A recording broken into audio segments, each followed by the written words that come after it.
அவர் வரும்போது அந்த தொகுதியில ஒரு கூட்டம் வரும்ல, அந்த கூட்டம் எல்லாமே வாக்கா மாறும்னு நினைக்கிறீங்களா?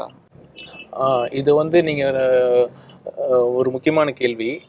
இங்கே தான் நீங்கள் வந்து தமிழக வெற்றி கழகத்துக்கு வர கூட்டத்தையும் மற்ற கட்சிக்கு வர கூட்டத்தையும் நீங்கள் வேறுபடுத்தி பார்க்கணும். இது வந்து யாரும் காசு கொடுத்து வந்த கூட்டம் இல்லை. காசு கொடுத்து வந்த கூட்டம் வேணால் நீங்கள் சொல்லலாம், இத்தனை பேர் வந்திருக்காங்க, அவங்க ஓட்டு போடுவாங்களான்னு. இவங்கெல்லாம் அவங்க காசு செலவு பண்ணிட்டு தலைவர் அவர்களை பார்க்கணும், இந்த கட்சி கழகத்தினுடைய கூட்டத்துக்கு கலந்துக்கணும்னு வர்றப்ப அவங்க 100% டிவிகேக்கு தான் ஓட்டு போடுவாங்க.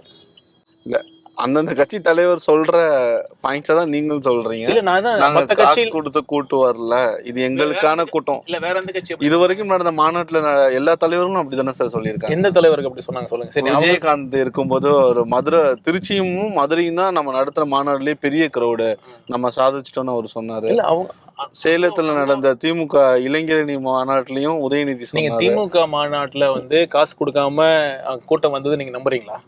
சொல்லுங்க. திமுக அது மட்டும் இல்லைங்க, வந்து கூட்டம் மட்டும் இல்லை, அவங்க எப்போ வராங்க, மதுரை மாநாட்டுக்கு முதல் நாள் இரவு வந்து தங்குறாங்க, காலையில் வந்து தங்குறாங்க, அவ்வளோ கொளுத்தும் வெயிலையும் பொருட்படுத்தாது வந்து தங்குறாங்கன்னா இந்த மாதிரி ஒரு தன்னெழுச்சியான கூட்டம் வந்து நீங்கள் எந்த எனக்கு தெரிஞ்ச இதில் வந்து இல்லை.